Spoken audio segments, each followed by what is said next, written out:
Start now.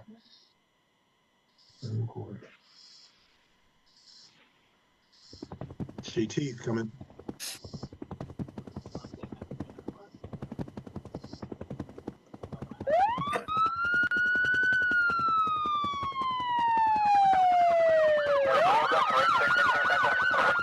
Negative K, nothing further, just Kitty Candy in the corner. That's a direct order. Do it now.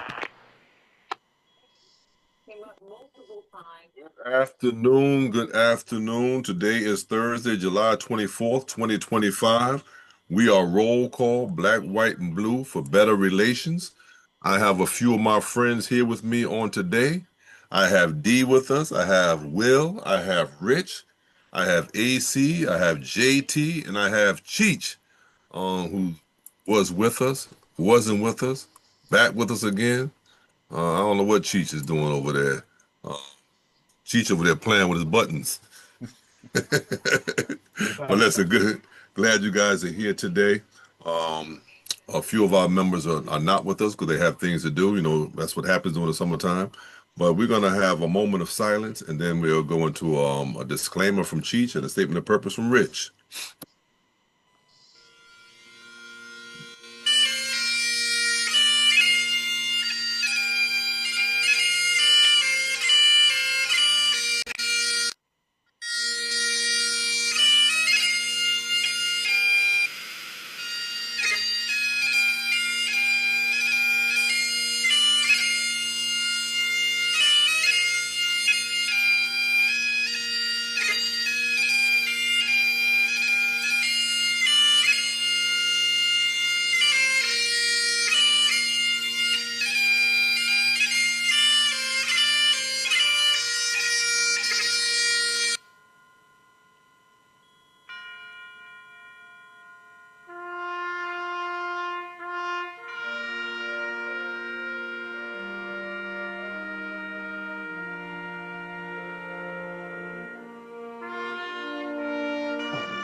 All right, thank you so much for that, D. Welcome, Kyle Rose Louder. She's back with us.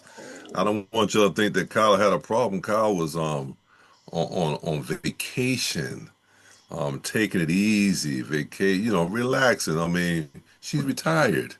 She get to do that kind of stuff, which is what I'm gonna be doing in a few days. I'll be vacationing the whole month of August, so I'll be in and out the whole month. Um, but listen, thank you so much for being here. Cheech is going to give us our disclaimer, and then Rich will give us our statement of purpose. Thank you. Welcome, everyone. Just real quick, man. My daughter this week said something that kind of hit me hard about that. She said, Dad, if they ever play the bagpipes at your funeral, I don't know if I'll be able to take it because I've heard it so many times around your friends. I think not too many people understand how hard that is for our field and how used to it we are hearing it, So that's kind of it's always tough to listen to. But anyway, thank you everybody for joining us. Before we get started, we wanted to go over a couple of things. First, we want to let you know that the comments made by members of Roll Call are the opinions of each individual. They are not intended to offend anybody. Also, they're not intended to be legal advice or suggestions. If you need any legal advice, please consult with your local police department or local attorney. Remember that the law has changed from village to village, state to state. So check with your local department. Also, in order to spark our conversations, we do play videos or display photographs. They are very integral to what roll call does. Um, they are not intended to offend anybody. Some of them may be graphic in nature. A member of the panel will let you know if there's one that we feel might offend you or might be too graphic. They are not the property of roll call. We get these videos from social media like YouTube and TikTok and Facebook, so you all have access to it. Also, the language used by members of roll call is very spontaneous. Again, it's not intended to offend anybody. We all here speak our truth. We don't hold back. You might see that we don't agree among ourselves sometimes, but we don't take it personal. So we hope that you don't take it personal either. And lastly, if you have any questions or suggestions or comments, please put them on the chat. A member of the group will try to respond to it whenever we have a chance. Thank you for joining us, and Rich. Okay, thank you, Cheech. And to piggyback on what you're saying, those pipes are tough to hear, but for me, starting in the military, and I don't know if James, JT feels the same way. It's hearing taps, that solo trumpet. It just goes through me. It's hard to get through when I hear that trumpet. Just that solo trumpet at a military funeral. It's just, it gets you. But anyway, I want to say welcome. We're Black, White, and Blue for Better Relations, roll call. We're a pro-law enforcement group. We believe in equitable policing. We're against racism. And Black and Brown Lives Matter. Thank you. That's it. That's it in a nutshell. That's it in a nutshell. Listen, good to see you, JT. We're still praying for you and your wife. Thank you. Thank you. I know you guys are with me on Sunday. At least you were on there on Sunday. I can see your remarks on there. Yeah, I see you. I see you. Thank you for joining us. We're praying for our dear friend, one of our panelists, Mark Matthews. Mark Matthews is going through an issue right now, and we're going to make sure we keep him in our prayers. We thank God for him, and not only pray for him, pray for his wife and his grandson, his wife Dawn and his grandson Aaron. We're praying for them as well. And while we're praying for Derek's mother-in-law, Ann Parrish, Deirdre's mother. She had surgery on Monday, and she's under the weather right now, not doing the best. And that's why Derek is not with us today, because they're going to make sure that his mother-in-law is okay. They expect her to be home by now, but that's not taking place. So make sure we keep Ann Parrish, Deirdre's mother, in prayer as well. And then on tomorrow is a national holiday. Tomorrow is Derek's birthday. It will be his 63rd birthday. It's just he's not here. I'm telling it all. It's his 63rd birthday on tomorrow. So we want to keep him in prayer as well. And then our very own Kyle is back from a nice trip overseas, right? Yep. So she's overseas. She was overseas, and we're glad that she's back. She did some walking. Yes, This time it wasn't the running; it was the walking. walking. That's what you can do when you retire. You know, you can walk, you can run, you can ride a bike, you can ride a motorcycle, you can do the RV. You can do what you want to do Right. when you're retired. We've earned it. We've earned it. And you're right, and that's why I'm going to take advantage of mine. I'm with you. Kyle does it all year long. She's Yes. going here, going there. I do a lot of things during the year, right, JT? Because JT was wondering why I'm always gone, but a lot of times I'm working. But this August I'll be on vacation, JT. All right, so and I'll be in and out. Imagine where you're going. Well, you No. know I cruise every year, so I'm not going to tell you. I'll tell you guys when we get off the air, but I don't tell. Even when Kyle was out of town, I never said she was out of town for a reason. But someone might be listening to us and know her and know where she lives. But even then, her husband may be sitting there, and if y'all know him, you may not want to go up in there unwanted, No.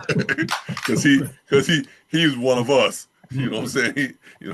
He's sitting over there with an American Express card. Let me put it like that.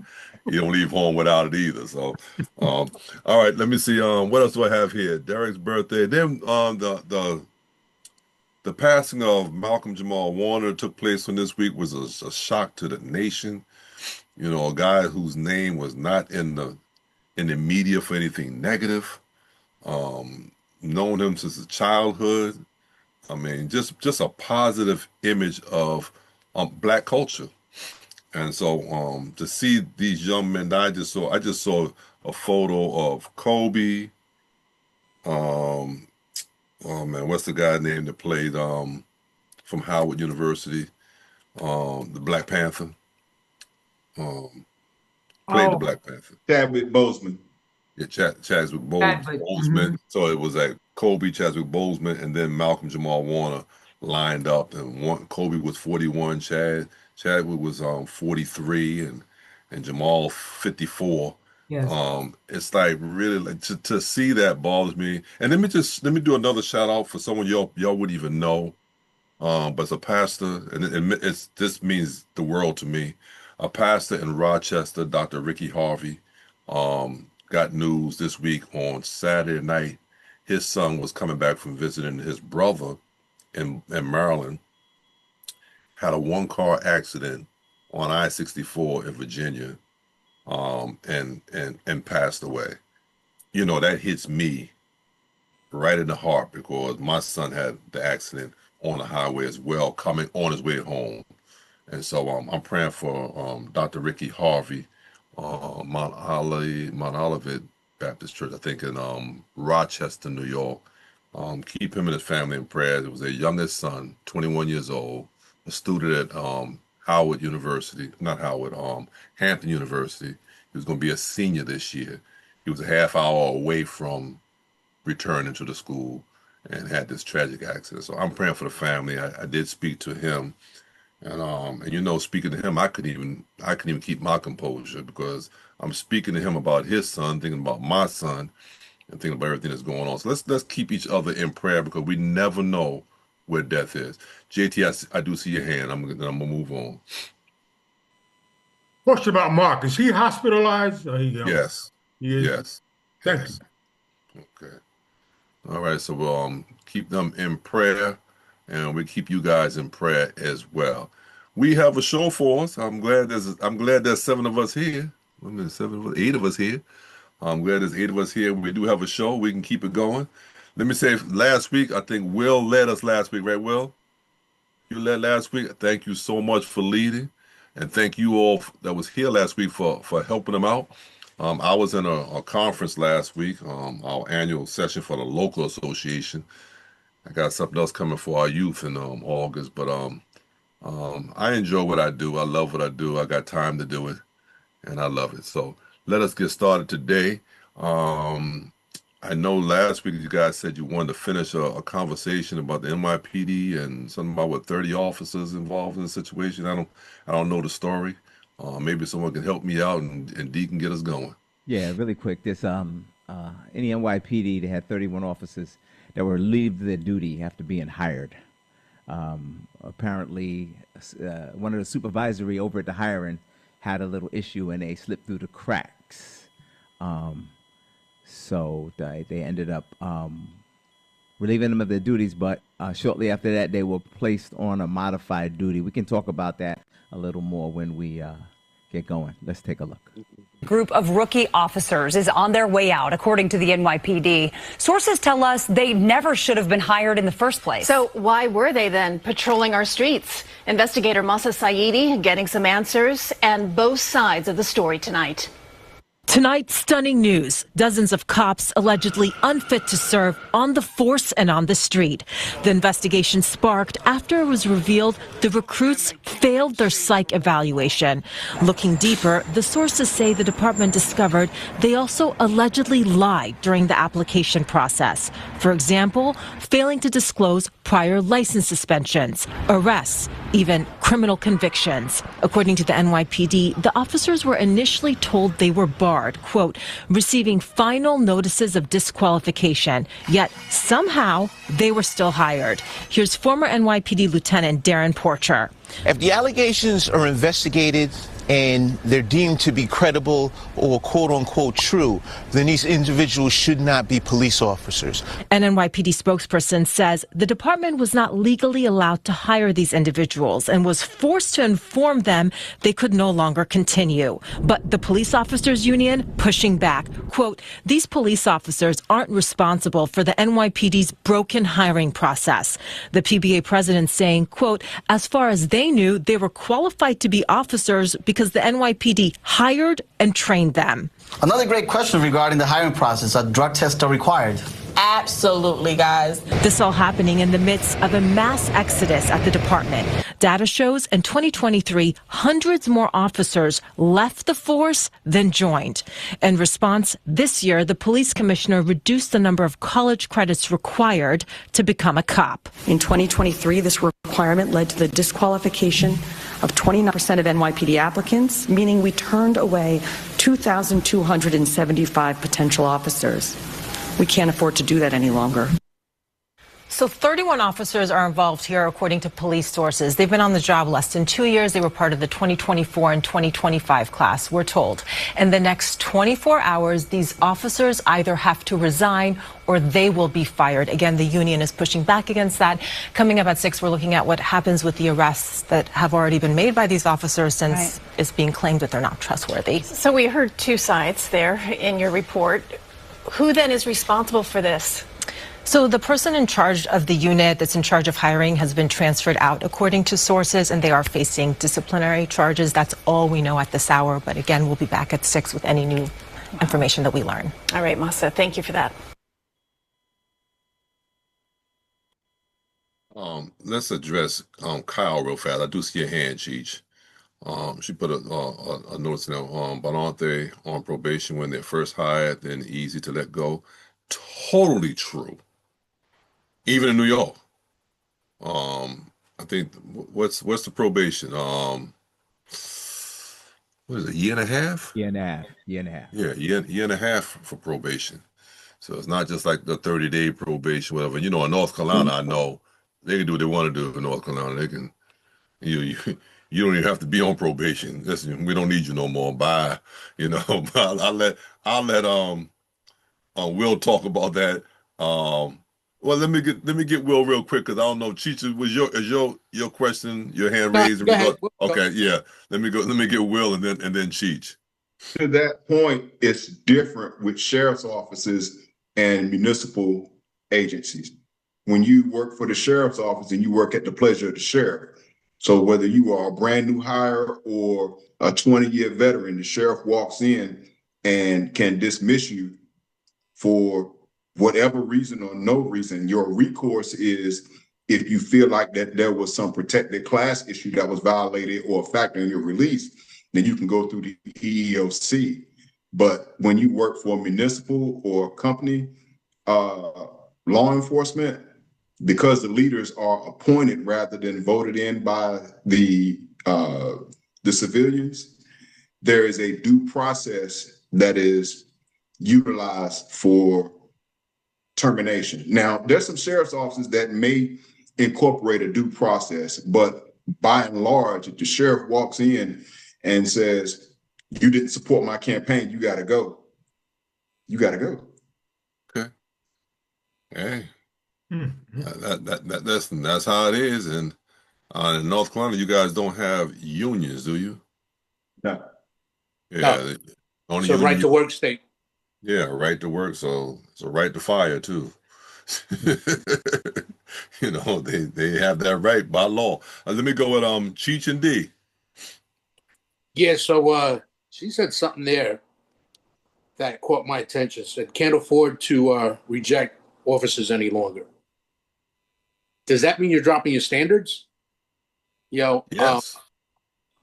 And to me, I see that the head of the applications division was reassigned and dealt with, and they're trying to put it on him that he made that decision to say, "Hey, put them through," even though he knew they had failed.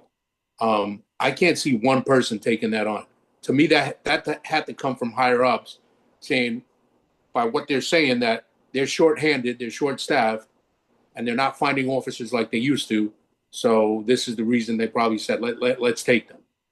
But and I believe in giving everybody a second opportunity, because some people do commit things when they're younger, you know, that as you grow up, you know, you're more mature and you learn from that and you keep going.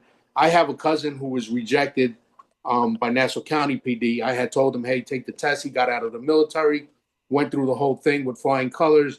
When they interviewed him, they asked him if he had ever smoked marijuana. He was trying to be honest and said, yes, I did when he was like 16 years old. They disqualified him, you know? Meanwhile, he was a military vet. This is years later. He was older. He had never done it again, passed everything else, but they disqualified him for that.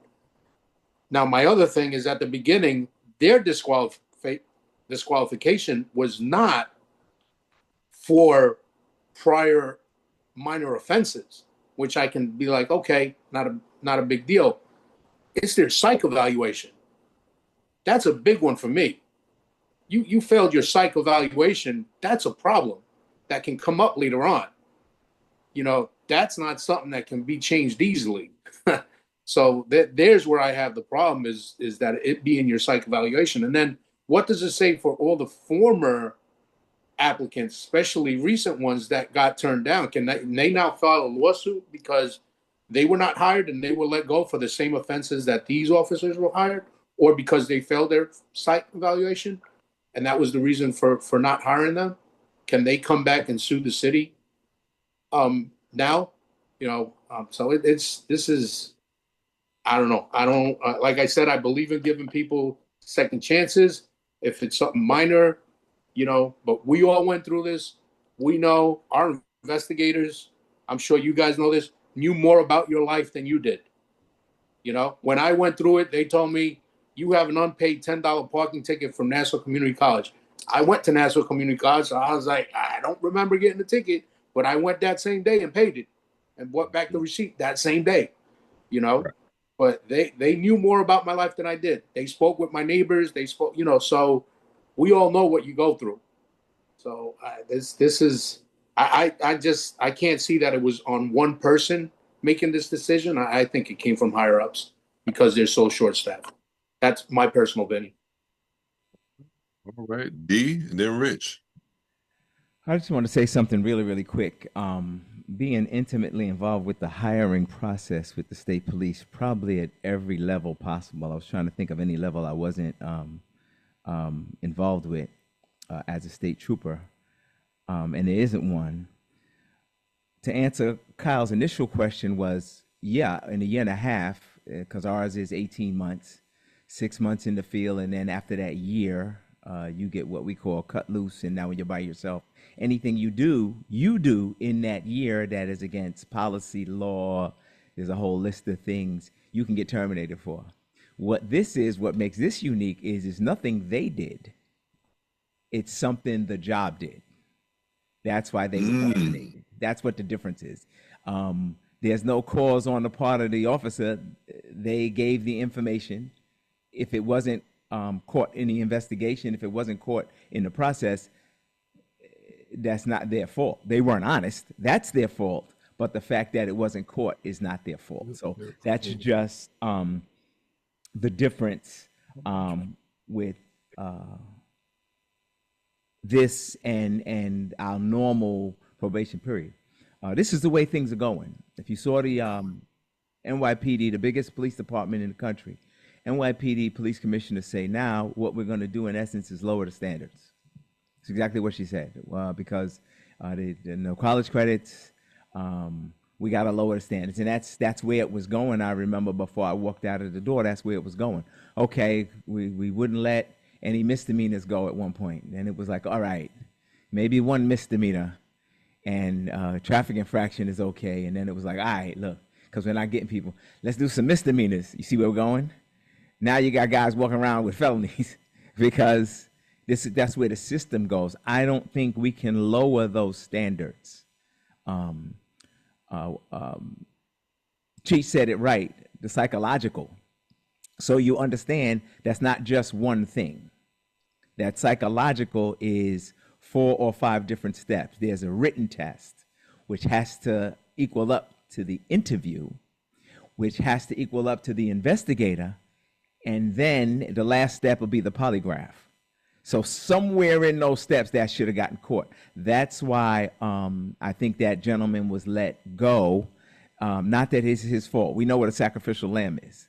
We know, I know if this was able to happen, there's a good 30, 40 people involved in this because it can't.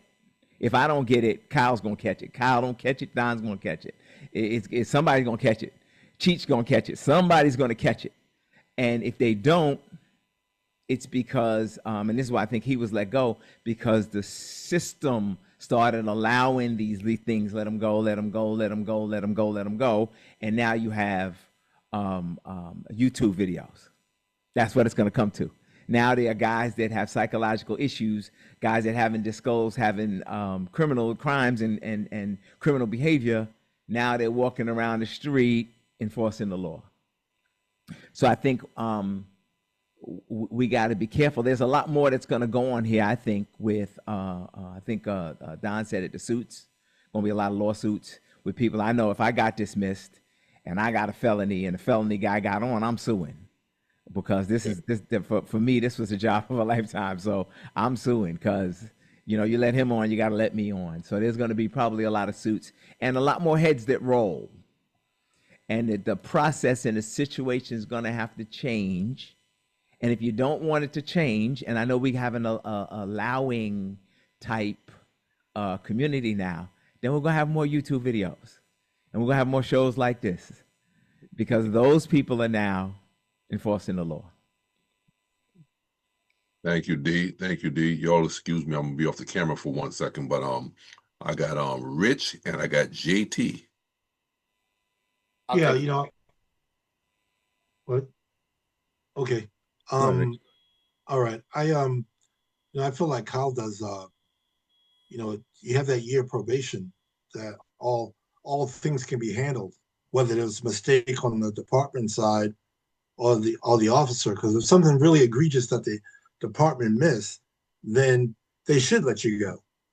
You know what I'm saying? So whether it's not that the recruit's fault that the process is broken, but now they corrected itself. So if you're within that year and you should have been hired, then you being let go, I think is appropriate. I know here in California, it's 1 year probation, but while you're on probation, with most departments, you can also be demoted. So basically your probation can start again or at least 6 months. So you get that second chance based on what the circumstances are.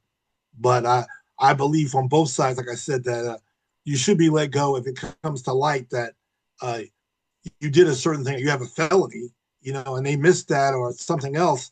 Failing the psych is really disturbing. That process, like Dee said, is very, very thorough.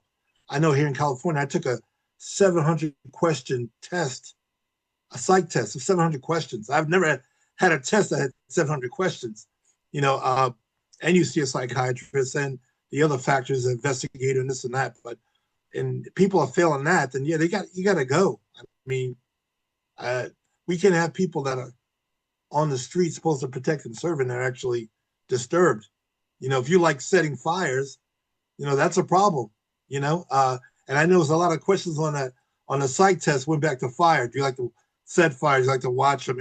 They cover the basis of every problem over and over again to see if they can trip you up and get you to answer, in a negative way. Now they got you. But that's all I got there. Thanks. JT. Hey, thanks, Rich. Don, I think Donald's not back. No, I'm back, JT. Oh, okay, good. Yeah, good afternoon, everybody. I want to thank everybody for the prayers I've been getting from you guys. It helps. None of y'all are going to believe what I'm going to tell you right now. None of you. When I was hired, I made the cutoff. I didn't get hired till I was 30 years old. I passed all the psychology questions. If you're in the shower, you drop the soap. What do you pick up first, the soap or your brush rag? All that was dumb stuff. I was called in off the street by Inspector Marino, who to me wasn't a racist guy. He was a straight up guy. He said, Officer Thomas, you lied on your application. I said, where at, sir? He said, you put you've never been married, but you got 2 kids. How'd you do that? I almost fell out the chair. How did you have 2 kids and not being married? I said, well, before I got married, no, I wasn't married at the time. Before I came on the job, I had 2 kids. I don't think that's against the law. He said, no, but you didn't state on your application that you were married. I said, because I wasn't married. That was about the dumbest question anybody ever asked me. How did you have 2 kids and not being married? He said, you know, you could be fired for lying on your application. I said, that's not a lie. I said, I got 2 birth certificates stating I had 2 kids and I wasn't married. Where's the lie at? Now, if any of y'all believe it, please raise your hand, because Black people have 5 and 6 kids and never been married. I think he was asking me as a white inspector, because I almost fell out the chair. And I told a couple of guys, I told Burwell said, oh man, that's just Marino trying to be thorough. I said, thorough? I'm not married. I had 2 kids. What's the problem? You know? That's all I got to say. You're a sinner. Huh? I said, you're a sinner. Yeah, that I may be, but that wasn't on the application. Because we all would have signed a check about yes. And if that was the case, none of us would have been hired. Yeah. That's the first thing. No, well, listen, I'm born out of wedlock. You know, it happens. It happens, but people have kids without being married. I mean, I'm not promoting it, but it happens. You know? D, was your finger up? Yeah, real quick. I just want to read one comment from one of our cast members here. Melba said, JT, you be stroking. I'm just that's what you be doing. Some people know me better than others. I gotta get back over there, because I'm over here trying to eat my lunch at the same time. D, I see your hand. I mean, not D, Will. Quick Will. Quick Will. What I wanted to point out, and this may be kind of common knowledge, but for our listeners that it may not be, when they say a psych test, or that you failed the psych test, you have to understand a psych test is not a grade of a 70, a 80, or a 90. What it is a series of questions that gives insight to the organization or the individual responsible for administering that psych. It's more of an evaluation than it is a test. And sometimes it may seem a bit subjective, and because no 2 tests are no 2 outcomes are going to be the same from one officer to the next. So what they typically do is they'll make recommendations. D, you can check me on this. Have you ever had an occasion where they made a recommendation not to hire, but the basis was inconsistent with agency? So can you pick it up from there? Because you probably figure out where I'm going with this. Yeah, it's like I said, there's so many levels that it's not one person. I know we think that one person says he's hired, she's hired. No, you complete one process, it goes to a next person. They make an evaluation. Even though you might have said there's a problem with A, B, and C, you don't get to say that person doesn't get hired. It comes to this person. This person says, okay, here are the good, here's the bad. It goes to another person. They look at the list. Here's the good, here's the bad. What's the recommendations? They go back down. Well, is it that bad? Is it bad? Is it horrible? And it goes up the list to where there's so many people involved. And that's what I was trying to say before. And Will, you said it right. It's not really a psych test. It's a psych evaluation. And there's so many ways in that evaluation. There's so many people involved in just the evaluation. Forget determining if you should get hired or not. Just the evaluation itself, there's so many hands involved that there had to be something going on that allowed this to go through, because so many people would have caught it and somebody would have said, well, no. And if I say, I'm just using you, JT be stroking, he can't have the job, and Kyle gives him the job, she's got to answer for that. And that's why this guy got arrested. The system probably worked, but there was somebody in some position that was hiring people, obviously, that shouldn't have been hired. I don't know if I answered your question, Will, but that's kind of how there's so many moving parts that it's not just one person. There's never, it's never, I'm going to give you the job, I'm not going to give you the job. That's not how it works. So my question is this. Have you ever gotten an evaluation from a psych eval individual or company that your agency contracted with that they recommended not hiring the person? Yes. And then did you say, okay, that automatically cuts them out? Yes. It's not reviewed you don't ask for a reason as to why they're not being recommended. When you're getting, because you're depending on, when you say a psych company, it's not just a company, it's like a doctor. And he's writing an evaluation. It might be a 4 or 5 page evaluation. So I can't go over the doctor's head. He's a doctor. That's why we have him. So he can look at things I don't look at and say, okay, here are the problems. Now we have the police departments. I don't say we because don't belong to them anymore. They have parameters that they work with, but very rarely is the doctor or the psych eval process going to say, don't hire Will, and somebody says, hire him, because that's why that person had to go. Let me use JT, if you don't mind, the example that you gave. Sure. Let's say that JT discloses that in his psych evaluation, and the doctor says, well, if you got 2 kids outside of marriage, that brings into question your character as far as decision making. And on that basis, I can't recommend you for hire. But as JT pointed out, help me understand what that has to do with his ability and his ability and his qualification for doing the job. You see where I'm going with this? Yeah, I love that example, because that's right. There are things that even though the doctor might word it that way, it doesn't violate policy. You understand what I mean? Our policy will be, hey, we letting stroking guys get the job. Well, that could be our policy.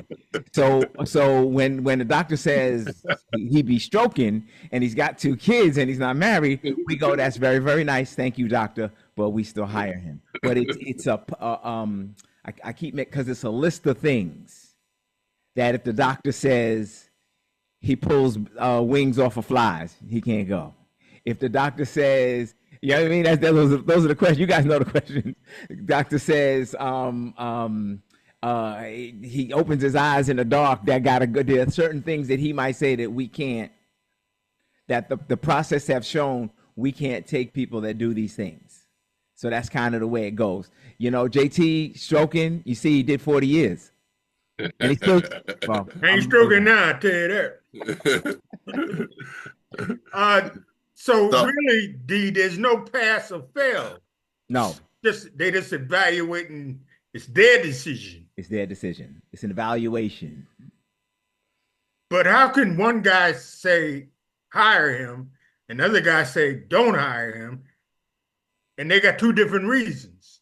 That's why the reasons are right. That's why the guy's getting fired, because he didn't follow. See, it makes sense now. He didn't follow his policy, because they probably said, here are these issues.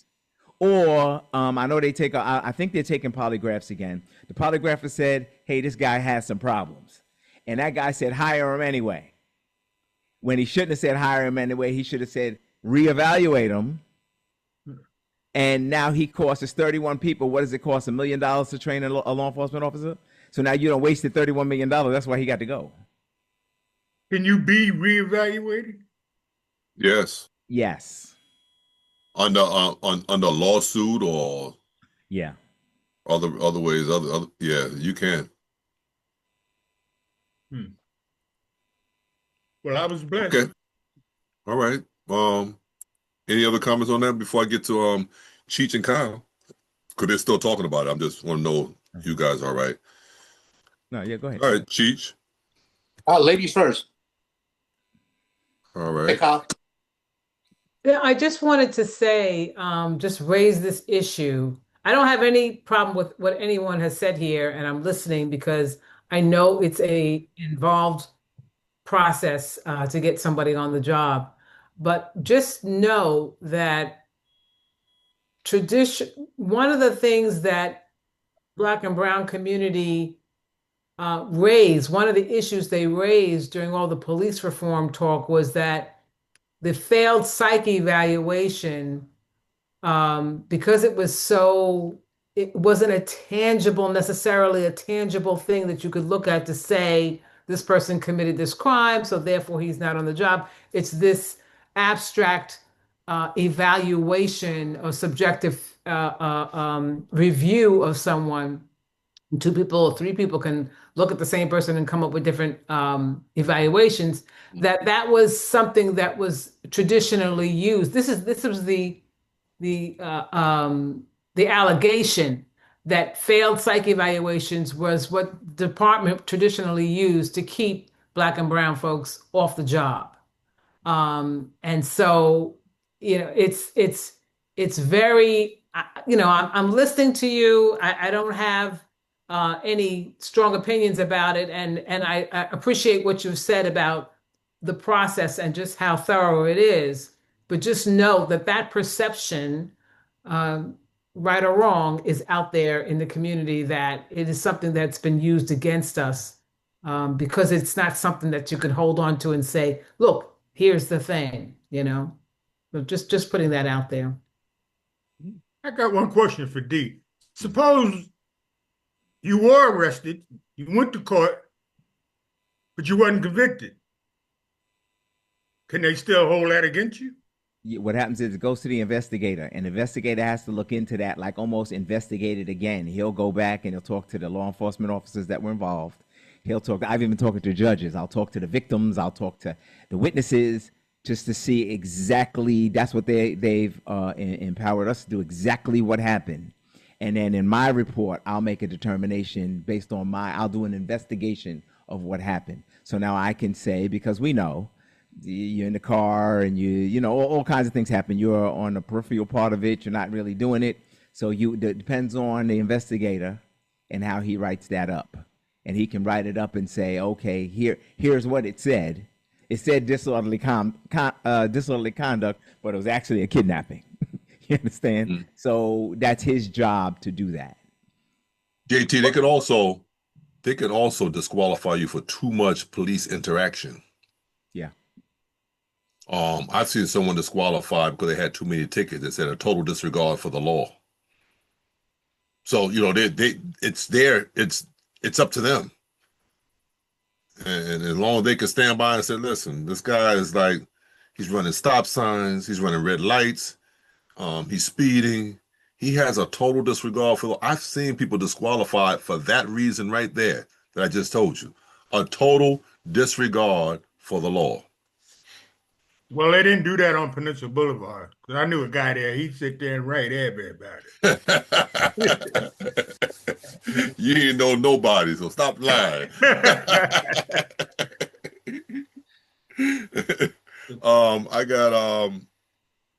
got Cheech. Okay, Cheech, go ahead. Yeah. I just wanted to say real quickly, I think everybody on here knows that there are some people that pass that psych evaluation that later on say, how did you get on the job? Yeah, well, that is so true. No, that's a fact, and some of them made rank. Yes, some of them made rank. They went all the way up there, and you're like, you got to be kidding me, Hey, Dave, it's good to see you, man. You all right? Yeah, man. I've just been working hard, bro. Tired, I can tell. Listen. You came on. Like I said, that boy just woke up. Yeah, I was tired, man. Hey, can I ask a quick question? Absolutely. I know you guys are talking about. When I came on, I was one of the first classes with college because that's what they wanted. And I got hired right away after the exam, and I took the exam, and about 7 months later, I was hired. What bothered me was you go on a job and you're working with some, your white counterparts. Not all of them, but some of them would say some shit like call you a fucking what's that shit? Not DEI, but the other one they call you a hire. Affirmative action. Yeah, affirmative action. Oh yeah. Yeah. So one day I got something came over me in there, and when this fucking Italian dude said that shit to me, and I was the only black dude in 4012 roll call. Okay, but he said that shit to me, and I think the sergeant caught on to what that fucking guy said, man. So I didn't just go at him right there, but I didn't let him out that roll call room after roll call was over. I stayed right in the doorway. Let me talk to you for a minute. And I just told him, man, you don't know shit about me. You don't know my family background. You don't know anything about my relatives and my brother, my mother and father. You don't even know how I was raised. You don't know what church I go to. Okay? You don't know how proud my pastor is of me. Don't you ever call me a fucking affirmative action hire motherfucker. All my parents went through growing up in that old South with no education. Woo. And I walked out. And the sergeant knew I said something to the guy. Dave, back up from that camera so we can see you. The sergeant realized I said something to the guy, but he should have put the clamps on that shit right there. Yeah. You know what I mean? And it bothered me because I would hear that shit in homicide. Like, you deserve to be, yeah, Dave, you deserve to be here. I said, who says I don't? I said, my wall, you don't have a wall like mine at home. You want to go buy awards and everything like that? You want to go buy rest awards, whatever? Let's do it. But stop saying that shit to me like, like you did me a fucking favor. Right. You know what I mean? It's hard to really talk about it. But man, it's like, why do I gotta bend my ass over, eat crow, okay? Because this is what you want me to do. How about just, hey, detective, how you doing? Good to see you today. Goodbye. You know? I don't say nothing. You know what, Dainty? I can't let that shit slide, though. I couldn't let it slide. I was the only black dude in homicide. No, I don't mean you. I mean him. Yeah. That's what I was about to say. JT don't mean you let it slide. He said, well, no. they let it slide. Leave it alone. They let it slide. Yeah, man. I got tired of that shit. How did you get the homicide? They called me up and told me they want me here. That's what happened. Yeah, exactly. The first black guy left. Herb Shedrick left and went to go work for the Knicks. He retired. And then they asked me to come. They needed a black guy. They asked me. You know what I mean? Then they look at my, we ran your information on the computer. You made a lot of felony arrests. Why are you running my shit anyway? You know, you want to see what you got here. Is he a good guy? That dumb shit. You know? And most when I came on the job, brothers and sisters, they have no damn arrest records. The white dudes did. Misdemeanor, this, that, and they got to get a note from the court or some shit. And they got hired right away because it's a family tradition with them. Us is not. The same way in the fire department. Family tradition. Here they come all the way down the line. Grandpa, great-grandpa. Oh, so true. So you know true. what I mean? Come on, man. And then I had two black investigators, Ralph Millard, and I forgot the lady's name, but Ralph retired. He kept sitting there holding my college degree in his hand like, damn, you really got a college degree? I looked at him, but I couldn't say nothing because he's my investigator. He's a brother. And then the lady comes on, he retired. She made me do all of that shit all over again. Wow. And I know a couple white dudes in that roll call, they got investigative changes, and they didn't have to do all that shit again. But I had to do it all over again to prove the white dudes that I belong there. No, to make me be the gopher boy. And I had to eat that shit, man, like a pile of shit. I had to eat it. I couldn't say nothing. Dave, Melba made a comment on what you're saying. She says, isn't that funny that you're the one with the degree, yet still considered the affirmative action hire? Yeah. Well, I got investigated, Dave. I'm done. Go ahead. When I went through my my written exam, you know, if you go through the written exam and do well, they won't bother you for an in-person exam. So I had to go in for in-person to explain my written. For the psych. Well, yeah, for the psych. I'm sorry, to make sure that's known for the psych. And so the doctor said, you know, we noticed on your written exam that you said that you didn't love your father. I said, well, no, the question was asked, do you love your father? And my answer was no. I said, but my answer was no because my father has died. My father died when I was 5 years old. So if the question was asked, did I love my father? I would have said yes. But it was asked, do you love? And I was like, well, my father's not here anymore. So you know, in that case, I don't. You know, I was trying to avoid going another direction and have them calling me in, but that question got me right there. And I said, even after I'd done it, I said, this going to get me called in. And it did. And once I explained it, it was over with. I said, well, just the way the question was asked was not proper. So it can happen. I've seen other people challenge someone's evaluation of their psych and have it overturned. So That's another thing. That's another thing. I'm glad you said that, Don. Evaluations. How the fuck am I getting the same evaluation of this guy who ain't done shit since he been on the job? Because evaluations are usually leaning towards leniency. Nah, when I was in robbery task force, I made 57 felony arrests in 1 month, 19 guns. They gave this one guy in there, I'm sorry, 3. They didn't make one arrest that damn month, but they got the same quarterly evaluation I did. Leniency. See? Mm-hmm. But meanwhile, I'm the affirmative action hire. Mm-hmm. Ah, man. This was about recruits. This was about the recruit process, not guys that have been on the job. That's what. No, that's what he this just was about. changed. No, he just really changed because I talked about the evaluation part. But yeah, the recruiting process is shitty. Oh, well, that's shitty. It's going to always be shitty, especially in New York City. You know, it's shitty. It ain't changing. You ain't changing it. Okay, you're not. Okay, you're not. You got a shit mayor. Every time you think you get a decent mayor, you get a shit mayor. The 2 decent mayors that we had was Koch and Dinkins. You know, but the recruitment is horrible. You know, how many guys you work with out there that never saw a black guy before they came on NYPD? All right. You want to go? I'll go there. I'll take you there. I was told that. Guy grew up in Ronkonkoma, never had any dealings, never dealt with it, never saw a black guy until he came to NYPD. You know why? That's East Cupcake. Yeah, that's what they call me. I used to call myself and Derek when we was on the job. They said, y'all from East Cupcake, Long Island. that's what they say. East Cupcake, Long Island. I was like, all right. Don't get tightened up. Don't get tightened up in here. Recruitment is horrible, man. And they don't. And then a lot of black people don't even want it, man. They don't even want the job. They don't want the fire department.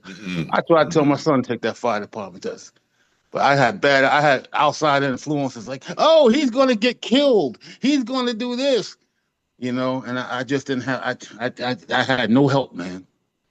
You know what I mean? Yeah, let me get to AC. AC, I know your hand was up. Yeah, thank you. Dave got me dizzy doing laps. I had the pleasure to work in applicant investigation in Nassau County while I was in college for 3 summers, and it was an interesting viewpoint. First of all, the Nassau County test makes money. And so many people trying to take that test and try to get on a job. They make money having a test. Yes. But that it's interesting because the psych evaluation is done once you're already basically in the system. They go through all these other investigations prior to get to psych eval. So many people get disqualified before that. And when it doesn't when they don't, because I don't care what anybody say, the job of applicant investigation at that time was to whittle down the applicants, trying to find a reason to knock you out. That's true. Oh, you had a moving violation 10 years ago when you first got your license, and it took you 8 months to pay it. Ooh. That's true, AC. And some people went through very quickly. Their application, their investigation went through so quickly. It's usually because you see somebody walk in the office, go talk to a couple of people, and next thing you know, somebody that they represent go right to the lieutenant desk. That's where you put the applicants there that they've been investigated and they're already ready to go. It goes to the lieutenant desk for final approval. And another thing we don't know, some applicants can be disqualified. I think it's like Nassau County had different from Hempstead, but they're all investigated in the same place. But for Nassau County, they got so many they can disqualify for, I think, called commissioner's disqualification or something. Like this person, something's wrong. It's hard to articulate what's wrong with this person, but something's wrong. They put down, okay, we put him up for this. He's just not a good fit. And theoretically, that should be a person who got fired from a couple other police jobs. You can't identify why you got fired because nobody helped, but you did your investigation, and everybody's talking to Coles like, yeah, he worked here. Ooh, he worked. He applied for your job. Oh, good luck.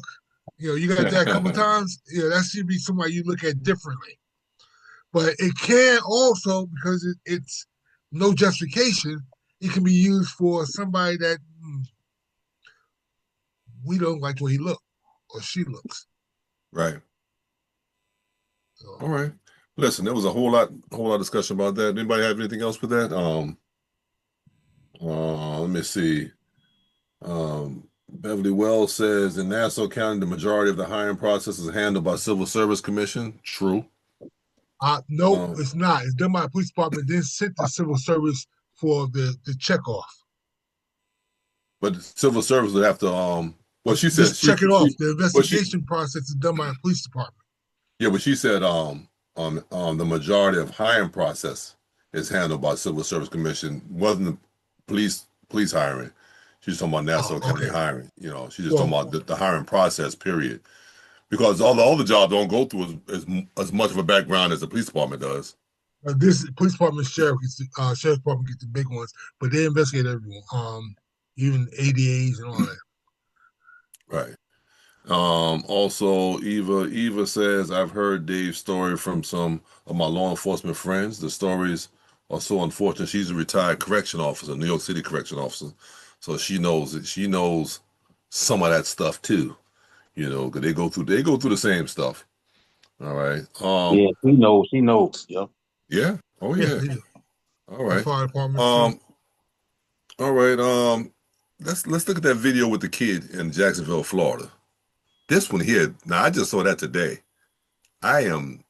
Listen, let me say this. The only thing I could see was that here's my son sitting in a car, and this is what happens. Go ahead, D. So we want to do a trigger alert. Want to warn you, you're going to see some things that may be disturbing. So just monitor your screen responsibly. And I want to say just one thing before we play this video. I saw this video on, I think, Instagram, a piece of it. And I had, my mindset was going in one way. And then I found this video. The other video. With the entire thing. And there's some very important things people need to know. Let's take a look. Absolutely. Florida 24 Bravo Echo Charlie Whiskey on a silver Kia. I know how this.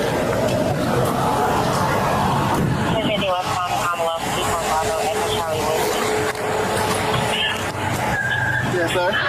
Is there a reason why you're popping the door open like that? I don't have a window that works. Is there a reason that you're pulling me over? Yeah, absolutely. There's a reason why I'm pulling you over. For one thing, inclement weather, you don't have your lights on. Two things, you're not wearing your seatbelt. It's daylight. I don't need the lights, and it's not weather. It's not raining. Oh, this is inclement. It's not raining. Okay, I'm not arguing with you. I'm telling you why I'm pulling you over. Give me your driver's license, registration, proof of insurance. No, call your supervisor. Why? Excuse me? Call your supervisor. Why did you pull me over? 27, 35. I'm cooperating dog driver. I've already told you. Why did you pull me over? Step out of the vehicle. No. Step out of the vehicle.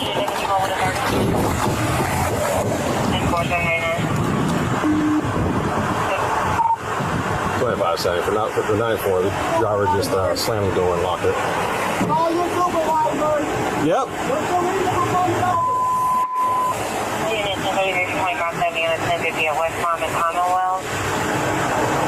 25 seconds. If anybody responding, come in from Commonwealth, block the vehicle, please.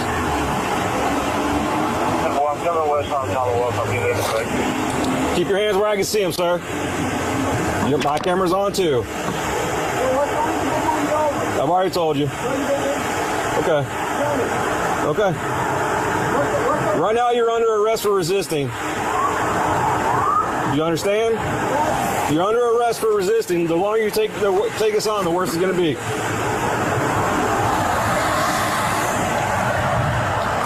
Keep your hands where I can see them, sir. Okay.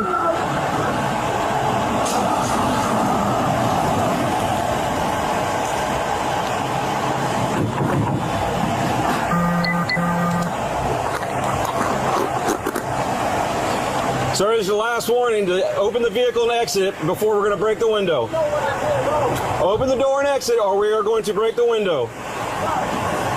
Open the door and exit or we are going to break the window. Well, we're conducting a traffic stop right now. You need to comply. No, he's under arrest.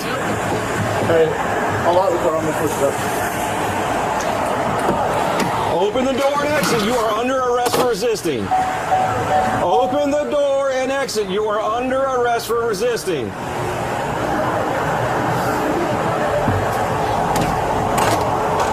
Open the door and exit. You are under arrest for resisting. Open the door and exit. You are under arrest for resisting. Can you unlock the door and step out? I will. Can you step out? You're being done. There's a traffic stop being conducted. You're required to comply.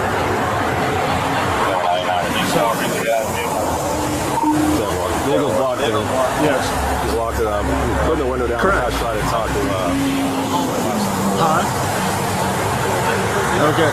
So what did he ask for when he I guess, when he pulled me over, he walked up, opened my door, and my window don't work, right? And then I said, so what I did wrong? Yeah. He said, well, for one, your headlights are off under this weather. I'm like, there's multiple people headlights. Okay, that's still and then there's no rain. It doesn't matter. You're still required to have headlights on.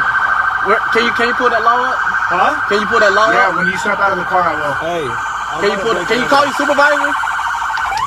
Huh? Can you call your supervisor? All right, go for it. Exit the vehicle now! Exit the vehicle! Show me your hands. Here. 1033 at 16.1 hours. I'm here. What is your reason, sir? What is your reason? Step out now. All right. Get on the ground. No, don't fucking get on the ground. Put your hands behind your back. Hands behind your back. What's wrong with you? What you mean? I was putting my hands behind my back. I was on. Ain't no talking now, man. Ain't no talking. Bro, I was doing, bro. What's going on, man? You're under arrest. That's what's going on. No. Yes, bro. Yes. That's a lawful reason, bro. You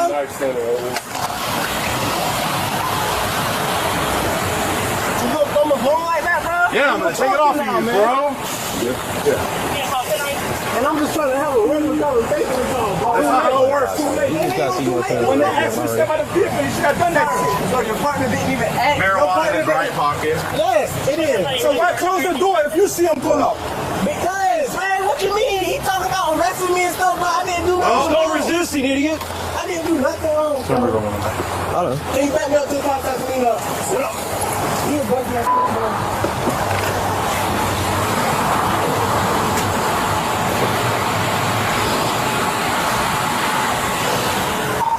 25, so you start rescue. 1067, approximately 30-year-old Bravo 9, last race. I did. 2570.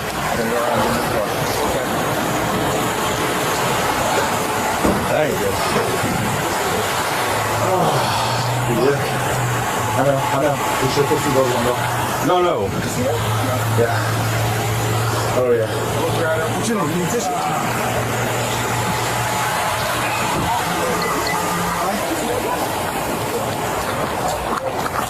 You good? Yeah, you or him? Oh, okay. Well, okay, let's get ready to go on.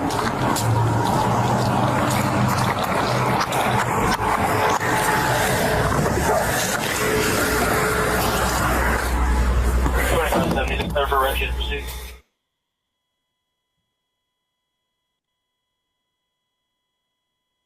Oh, well, I saw all the hands go up. No. That's a real good video that you showed that, D, because it goes further than what the initial video shows. But let me hear what we got to say. Let me start off with Rich, and then Will, Cheech, Dave, and D in that order. Rich first. Rich hand probably came down, but he was up first. Okay, I'm not going to belabor the point. I watching the Instagram video, just like you said, Rev. I said, "Whoa, this is over the top. This is now here we go again. We're starting to assault black motorists driving over some simple stuff, and he's getting abused, and it was excessive force. That's what I thought. But then seeing the other video and the totality of it, this guy did exactly what we always say not to do. We always say follow the directions of the officers. Do not reject the officer. If he does something out of line, you can talk about it, go to court about it later, whatever you have to do. But follow instructions. No, there were no illegal instructions given to that young man. He said no right after the bat, slammed his door, and he got what came to him. I mean, so I don't know about the punch. The punch is questionable, but everything else, those cops showed the proper discretion and they did what they had to do.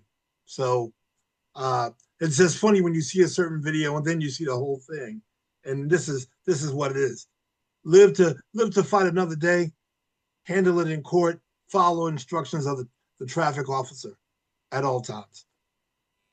And that's what the chief said during his interview with the media. He spoke about that, and I didn't understand. It seemed like he was trying to back up, trying to protect. But then when you see what he's talking about, you're like, listen, you guys don't even have the whole story. You have a clip, and you're running off what the clip says. I don't want to get too much because I know you guys have something to say. But the only problem I had with that was the punch to the face. Twice I saw punch to the face. 2 different times. But that's what I'm going to say. I got Will, Cheech, Dave, and D. Oh, you're on mute. You're on mute, Will. It's a lot of people, and the video that's circulating right now does not give an accurate picture of what actually happened. With everyone, most everyone else, the punch to the face, I have a difficult time understanding the justification for that. As far as the stop and everything, you could see water on the gentleman's vehicle. So clearly either it was raining or had been raining. And we're not even going to, beat that one up. If it's inclement weather, it's inclement weather. The justification for the stop. The process by which they approached and given the multiple commands. When he popped that door open, I don't know about the rest of you all, but the hair stood up on the back of my neck, because how many times have you been at a stop as you're approaching the car and the door pops open? I don't care what anybody says. The feeling that you get on a vehicle stop when the door pops open, you're almost expecting either somebody to rush you or you're expecting a weapon to be pointed at you. under those circumstances. So to me, that showed extreme restraint. I'm glad that it did not escalate to that point where there was a perception of deadly threat. It's interesting because this young man has a connection here in North Carolina. He's a student at Livingstone University, and the school has come out in support of him again, seemingly without the benefit of the full video. For our listeners out there, I can assure you, everything short of the punch to the face is completely by the book. Yep. Yep. Completely by the book. Now, if you hold him accountable for that punch to the face because you have a hard time, other than resisting because he locked himself in the car, you have a hard time proving that he presented a physical threat to justify that level of force. Mm-hmm. You don't. Pulling him out of the car, that's the only way you're going to get him out. So, I'm done. All right. All right. Chief, Dave, and D. Yeah, I agree 100% with Rich and Will, everything they said. I mean, we tell people here all the time, comply, comply, comply. He gave them the reason for stopping them. No headlights, running inclement weather, no seatbelt. People, there are so many laws on the VTL, vehicle traffic law, that are on there that you don't know about. So officers giving you a reason. There's probably stuff on there that you wouldn't even know. And like, I don't know if it was Will or Rich said, fight to live another day. Mm-hmm. Fight that ticket. Somebody said it online. Fight that ticket in court. Okay. Mm-hmm. Fight that ticket in court. You know? You deal with that later. I know we've gone over this before, but I'm going to tell you again, that talk that we all here have with our kids and that you should all have with your kids when you get pulled over. First of all, driving is a privilege, not a right. And people forget that. Mm-hmm. You get pulled over. I tell my kids, roll all 4 of your windows down, especially if you have a little bit of tint, a lot of tint, roll all 4 of your windows down. Turn your car off. Take the keys, put them on the dashboard. Put your hands on the steering wheel towards the window or on the windowsill so the officer can see where your hand's at. That calms the officer down, knows that you're not reaching for anything. Don't start looking for your registration card or your insurance card. Wait till he tells you. Once he asks for that, sir, it's in my glove compartment. Can I reach for it? Officer, it's over here. Can I reach for it? Let them know what you're doing. Just comply. There's no need for this to get to this level. All right? So everything they did up until the punch, I also agree the punching was not necessary. Breaking the window, okay. Get them out of the car, okay. No reason for the punches. You know, there was a lot of officers there that you can take him out, handle him. He really wasn't resisting. He did show his hands like he was asked. So that part I don't agree with. But it shouldn't have escalated to that point. So please tell your family, tell your kids, tell your friends, comply, comply, comply. Just do those steps. Everything will be fine. Fight that ticket later. Now you have a bunch of charges that was unnecessary from the get-go. Instead of dealing with probably 1 ticket or just a warning, something like that. It was probably going to be a warning. And you escalated for no reason. That's my point. Chief, real quick, did you say you said no resisting? That he didn't resist? Well, yeah. He resisted by not complying from the beginning. I'm saying once they were pulling him out of the car, he was not. No physical resisting. Technically resisting, yeah, because he's not complying to the orders. But his hands were visible. I'm just saying at that point, the punches were not necessary. Well, I would agree that even after they broke the windows, he started complying at that point because he had no choice then. Mm-hmm. But prior to that, he was resisting the whole time. Yes. He closed the door. They told him to come out. The only part and I'm sorry, y'all, the only question I had was, I never heard them say, you're under arrest at first, but then the first thing I heard them say was that you're resisting arrest. I said, well, I never heard that you're under arrest first. I didn't hear that part, but I heard resisting arrest. He told me he's under arrest now because even the other officer walked up and said, hey, it's a traffic stop. He goes, no, he's under arrest now. but he said he was resisting before he ever said he was under arrest. And you can't be arrested for resisting without a charge. You We can't don't know, arrest we don't know somebody Florida. for We don't know Florida resisting. law. This is Florida, not New York. It is, but that was my issue was, okay, I understand resisting, but you got to first tell him he's under arrest for the not having your lights on. Exactly. Because that's what the stop was for. You know, go ahead, Will, because I know you're gonna say you're in North Carolina. So what's your thought? Try to be real quick. To the point that JT made, that there has to be a primary crime in order for the charge of resisting arrest. North Carolina's the same way. However, here's the difference. Driving in most every state that I know of is considered a privilege. Your driver's license belongs to the state. Your registration belongs to the state.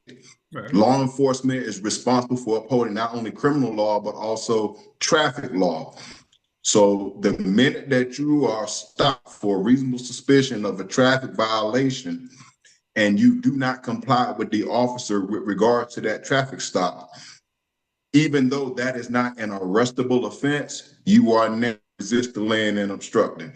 And looking at the way he deliberately closed the door on the officers, and the fact that he never even tried to present his driver's license or registration, none of that, that will probably be an exception to being able to charge him and arrest him for resist, delay, and obstruct. And if I could add real quick. That's real quick, Chief. That's understandable. In New York, it is an arrestable offense. Anything you get a ticket for is in lieu of an arrest. So you can be arrested for anything you get a ticket for in New York. I just wanted to listen, because there's a whole lot of New York people listening to this. I need you to understand that. Anything that you get a ticket for, you can be arrested for. All right, go ahead. Am I right, Kyle? All right, just want to make sure that I don't want people thinking about, well, it was only a stop sign. Listen, stop saying what it was only. You know, of course you'll get a person like Jim or Mark sitting at the desk, and you come in there with a stop sign arrest or a red light ticket arrest. You're gonna have it's not gonna be that person's problem. It's gonna be your problem. Who was speaking? I just wanted to add something real quick to what Will said. I said it a couple of weeks ago, but for anybody that travels down to North Carolina passed the law not that long ago. If you have tinted windows, you must roll down your windows. So that's a law, North Carolina. I don't know about other states, but just know. Well, good information. I mean, that's what we're here for. We sharing that information, you know. So don't listen. My thing is this, and I love police officers, and I don't think they're the smartest people in the world all the time. But listen, they know more than you know. When it comes down to these traffic stops and all that stuff, you know, air freshener hanging from your window. Most people are like, well, listen, that's not a problem. Well, it's against the law. You know, your college student's sticker on your back window. Well, that's cute, but it is against the law. So stop arguing with stuff that you don't know, because it can get you locked up. It really can get you locked up. Dave, D, and AC. Yeah. If stupid was a crime, that son of a bitch should be a felon like I don't know what right now. You know what I mean? I don't know too many people that want a chance taking an ass whooping. Yeah. You know what I mean? I don't want my ass whooped. And them dudes look like they was all eating pretty good. Okay? But I'm just saying, then the kid goes out and hires Ben Crump and all them shit. I don't even think Ben saw the whole video. Yeah, no, I don't think so either. Yeah, I know he did either. I know he didn't. I know he too busy damn talking with his tongue in his way. But anyway, this young man, if our listeners, you have young people, kids, 20s, teens, and 20s, 30s, okay, tell them you're gonna whip their ass if they do what this kid just did. Okay, this kid here is going. He's asked. This could have been like Shitburgs, Mississippi. He wouldn't be here. You know, this shit could have been my mother's hometown, Andalusia, Alabama. He wouldn't be here.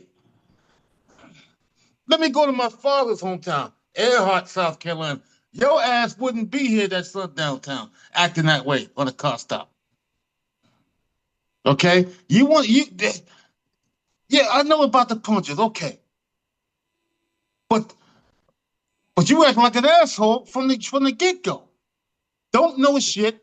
I want to know what the kids' grades was in school. What do you know? Do you know math? Do you know English? Do you know gym? Do you know basketball? The cop was telling him, man, listen, man, just close your door. Your windows are all it's raining, put your lights on. And he slammed the damn door. You think we ain't coming to get him? Yeah. You think you gonna get mommy and daddy's truck window smashed? You think that's not gonna happen? Damn. He's lucky he didn't get glass in his mouth and his ass and his eyes. Instead, he got a punch in the car. They got one outside. But come on, man. You wasting your money. You ain't getting no money for that shit. Yeah, they probably gonna get jammed up for the punches, but you're not getting nothing from that. Well, okay. And they ought to get jammed up for that punch, because that punch no doubt about it. Both punches were totally unnecessary. I mean, you had the guy. You broke the window. Both them punches landed right on the mark too. The one right on the jaw. And the one outside, he went right down for that one. Yep. I said, you see? Now, you want to challenge these guys again? They in a bad mood already. They telling you, they showing you they in a badass mood. I mean, come on, man. Who wants to take an ass? That's like me going to the Bronx Zoo and jumping into the gorilla exhibit and say, here, Timmy, come get my ass. I ain't trying to go in there. Shit. Y'all remember Timmy the Gorilla from the Bronx Zoo, right? That son bitch was 650. He was 650. I ain't going in there. Come on, man. I would say this for those who listen. Don't do that. The video that I initially saw only showed the breaking of the window and punching him in his face. That's the only video. That's the video I saw, and I was really disturbed by that, I'm telling you. Yeah. I was absolutely disturbed by that. And then afterwards, even before you showed it, I saw the other video. I was like, wait a minute. There's a whole, because first of all, I heard the chief justifying it, right? I mean, how you going to justify what we just saw? How you going to justify it? And the chief was really adamant about that. So you got to clip it. You got to clip it of the video. You got to look at the whole video before you start making these accusations. Go ahead, Will. Wait, and I think probably what's most disturbing is when you find out that the reason for the stop was because he didn't have his headlights on, and then the next thing you see it escalating to that, it is shocking. But at the same time, I hope for a lot of people it triggers. It's like there's got to be something else to this, because how do you go from not having headlights on, which is an infraction at most down here, to that? There's some pieces missing here, so I'm glad, D, you were able to find that whole video. Yeah. And D, you up too? DAC and JT. Really quick. I'm going to try to talk really fast, but I just wanted to. I'm echoing everybody's words because everybody did this. I'm not going to repeat because that's but I did want to do a public service announcement so you understand. Here in New York, I don't know how it works in North Carolina, Jacksonville, Florida, but when the lights go on, you're arrested. End of story. 32 years. When the lights go on, you are detained. You are not free to go. I need everybody listening to understand that. All of this conversation, I want to get a supervisor. I know you watch YouTube, and old boy was making a YouTube video. I seen him peer over to the camera a couple of times. I'm not mad at you. Make your video. I'm not mad at you. But understand, when the lights go on, it's an arrest situation. Now, we talk about the punch. I want to talk about that for a minute. Help me out, Kyle, if you want. The law says you use as much force as is necessary. Now, we get caught up in the punch, the kick, that's fine. I read it again. As much force as the officer deems necessary. We need to understand these things because the conversation these kids are having, you're wrong. I'm going to close my door. Go get a supervisor. When I was upstate New York, my supervisor was 120 miles away. Ain't no supervisor. You got me. Get out of the car, take your warning, and keep going. We're getting caught up in these terms that I think Dave said it right. That kid is lucky. That kid is lucky. I know you made your video and you're making the talk show circuit. I hope it was worth it. I usually hold up my vehicle and traffic law. Cheech, you said it. There are so many things. I'm on the road. You guys know I'm on the road all the time. And a fun thing we do on the road is D goes down the road and I show you what's wrong with every car on the road. and people are like, what? Yeah, you don't know. Look, that not that. That's right there. That too. Like and they're like, you haven't passed the car yet because you can't do it. If you know that book, the vehicle and traffic law, everybody's in violation all the time. So stop thinking you know more. Somebody said it than the officer. Man, comply. Get out of the car. Take your warning or your ticket. There's a mechanism down at the station and at the courthouse for you to complain. Complaining on the road is going to get what just happened. That's the only thing that's going to happen. All of this, and just one more thing. I'm sorry. I know we're getting close. I wanted to say, we get caught up in resisting. And we used to have a course called Street Survival, and I used to do it. And I used to never fought anybody, but I just didn't let them handcuff me and didn't do what they said. Resisting. And there is a thing I do in my class, not to that level, but just to show the students how stressful it is, me just not doing what you want me to do. You gotta comply, follow direction, follow orders. You don't have to like it. I don't want my face in the dirt. I don't want punched. I don't want glass in my eye. So I'm gonna get out the car. I'm gonna put my hands behind my back. You want to take me down to the station. We're gonna figure this out. But I'm not getting dragged through that makes no sense. I know you made your video. And again, I said, I saw it first too. And I was like, Don, oh, we got them. Hey, they gotta go. But then when I researched and found the whole video, and there's a conversation for the whole video, then you see, don't make these pop decisions and get all upset and go to the streets on a half a video because you're guilty. I did it too. Guilty. We all do it. But we have to start to think, let me see the whole video. And that's all I think that was pretty much everything I had. Go ahead, guys. All right, then let me get to AC and JT, and we'll start bringing it in. Okay. Again, I'm not going to rehash everything. Totality of circumstances is important. And just we always say, our best practice is to comply and get all the information you need and take care of it later. Right. I'm here I want to caution officers. They had to use force to gain control. I'm not questioning that. Everybody questions the punch, and that's to be determined by supervisors and or courts. I'm not going to. I want to caution us, not us as retired officers, but officers working now. Don't think of you need to control and handcuff and apprehend, not punish. Stop thinking about punishing because that's not your job. I don't think they actually punished him. I'm cautioning us not to say, "Oh, it's good you didn't get this because you could have got that." You don't want to give the wrong impression and think that, "Oh, you're supposed to get punched in the face because you didn't listen to what someone said." You may get punched in the face because they had to use force to apprehend you, but I don't want you to think you're supposed to punch someone in the face as a police officer or continue to punish someone. That's not your job. They get sentenced for that.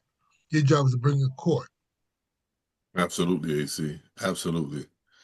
And I'm glad D brought that up too, because I think Will says in North Carolina the wording is the amount of force that is reasonable to overcome the threat. And you're right, but that's the question. We'll be here for another half hour talking about that. JT, go ahead. Mine's gonna be quick. It's basically for Kyle. D, I want to compliment you on what you brought up, because I sit up here most of the day when I ain't cutting grass and trimming trees, which I don't do. Has the law changed where we can't ask a civilian a question and they can say, I refuse, you're breaking my Fifth Amendment?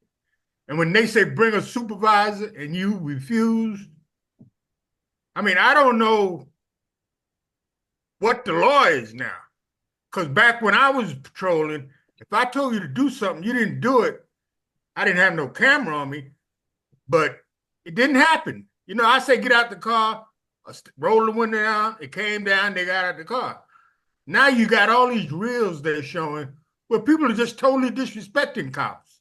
Mm-hmm. You're right, JT. So, you're right. Do we have a right to put hands on when one of our orders are disobeyed? When they're talking about, you can't talk to me, I'm not talking to you, dismissed and all this? What's your pull on that, Kyle? Short pull. I guess it depends on what you're asking, right? You know, what is your question? You know, here the officer was asking him to get out of the car and he just refused to do that. So force is necessary to get him to comply with that order. So I guess in any situation, it depends on what the question is, but people do have a right not to answer questions. Right. Okay. But, you know, again, it depends on the situation as to where that's going to lead and which, you know, where is that going to go? Is the officer backing down? Is this a pedestrian? In the car is a different story. We've talked about being a privilege versus being a right. And so therefore you have to comply with the laws of the vehicle and traffic. You have to comply with vehicle and traffic laws because you don't have a right to drive. It's a privilege that is bestowed on you by the state if you are in accordance with the rules of the road.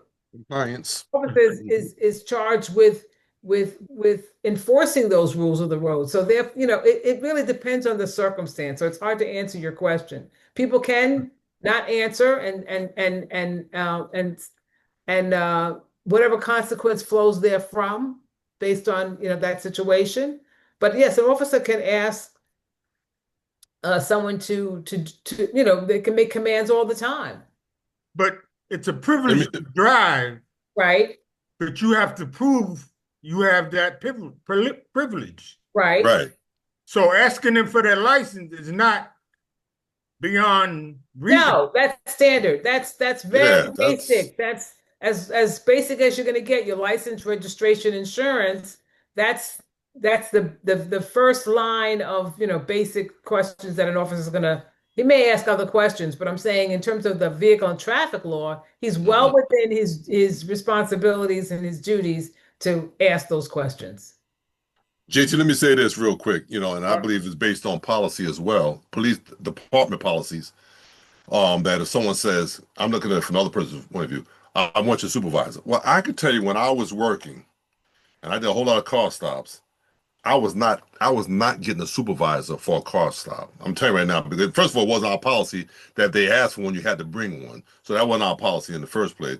But I wasn't doing that. And here you go, you tell someone, well, I want your supervisor.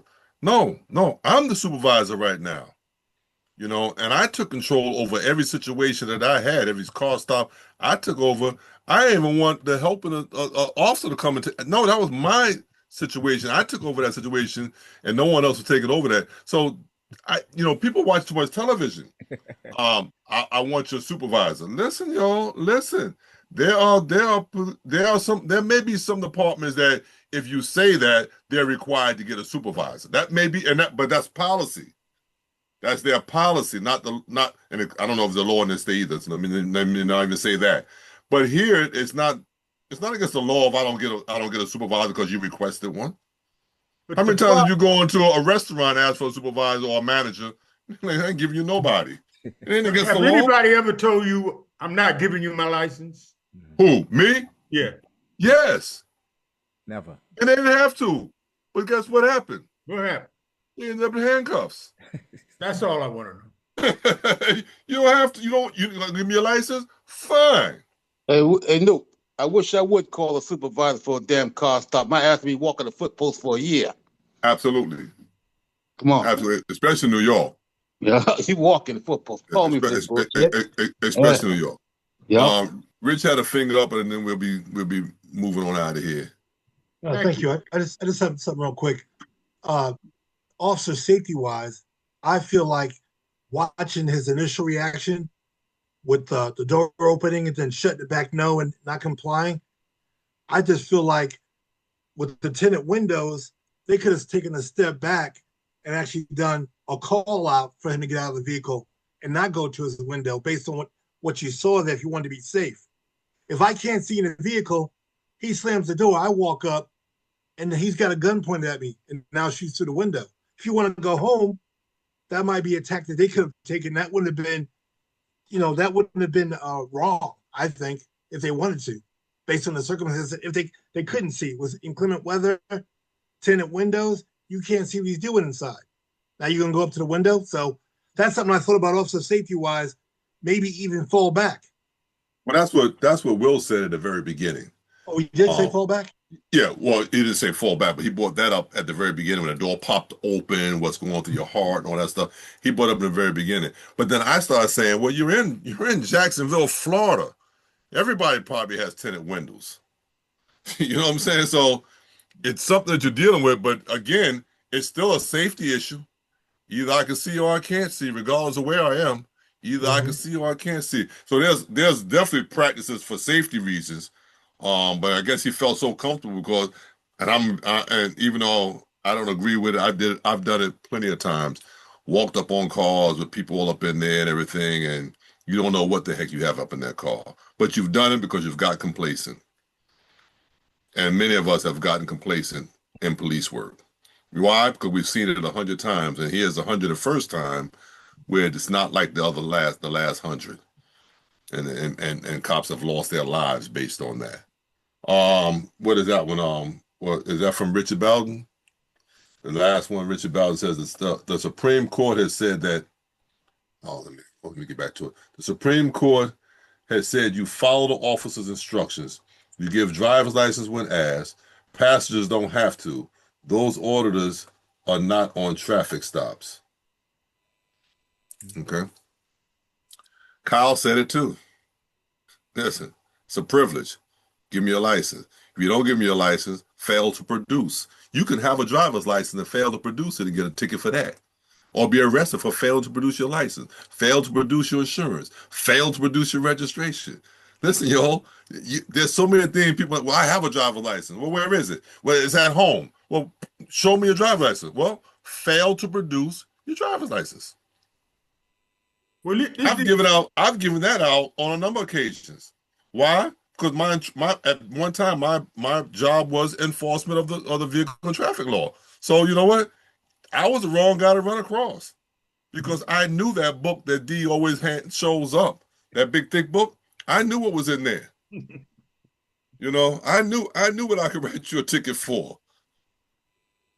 And if I didn't know, I had a cheat code that I'll look at and see, okay, oh, there it is right there.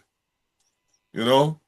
So listen, today what we're saying to you is that listen, you don't know it all, and you're pretty much on the best side, just complying with an officer's request. Comply with it because you don't want to deal. Yeah, I mean, can you imagine you in jail because you had an air freshener hanging from your window, but you said it's not against the law? All right, you said it, and you know nothing. Yeah, the court says it's against the law, but you said it's not against the law. Why are you in jail for an air freshener? Why are you in jail for a low pressure tire? Why are you in jail for your headlights not being on? Why are you in jail for not using your wipers?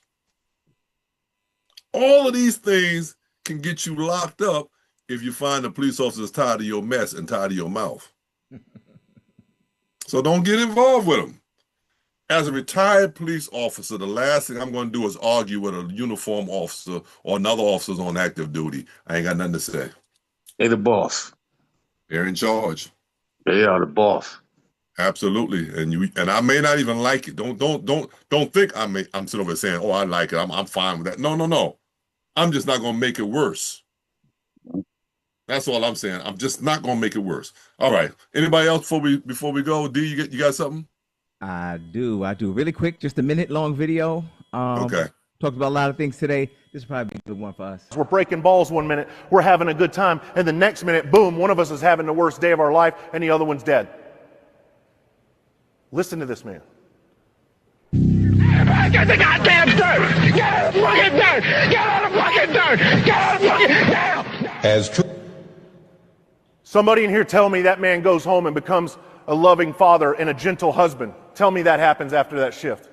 Tell me that man doesn't go through the rest of his career without some sort of substance abuse problem.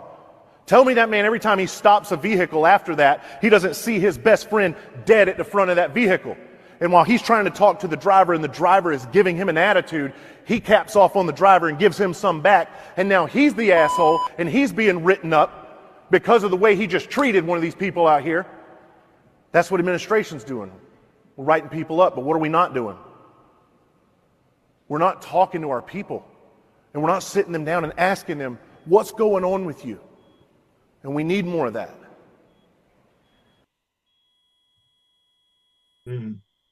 Right. It works both ways, everybody. It works both ways. Thank you so much for joining. I see Richard Bowden, Karen Caffey, Beverly Wells, Melissa Moss, Sylvia Butler, Renee Henderson, Eva, Melba Blocker, Brian Camp. Thank you guys for joining us each and every week. We really do appreciate it. We're gonna sign off now. If anyone doesn't have anything, we're gonna move forward, say a prayer, and go on home. All right. Let us pray. God our Father, we thank you again for allowing us to come together and talk about law enforcement and safety, and trying to keep our families and friends safe and our communities safe. We pray to God for those who are sick, those who are shut in, and those who are grieved by the hands of death. We pray for Mark Matthews. We pray for Ann Parrish. We pray to God you would touch their bodies and heal their bodies and lift them up. And we know, dear God, that you're able to do it, so do it for your name's sake. We thank you, dear God, for allowing Derek on tomorrow to celebrate his 63rd birthday. We pray to God that he has a blessed birthday on tomorrow, that you would be with him, but that he would give you the honor and the glory that already belongs to you. Bless our listeners, those who join us each and every week, and bless everyone on the panel. Thank you for allowing Kyle to come back from her trip safe and sound. Watch over us now. In Jesus' name we pray. Amen.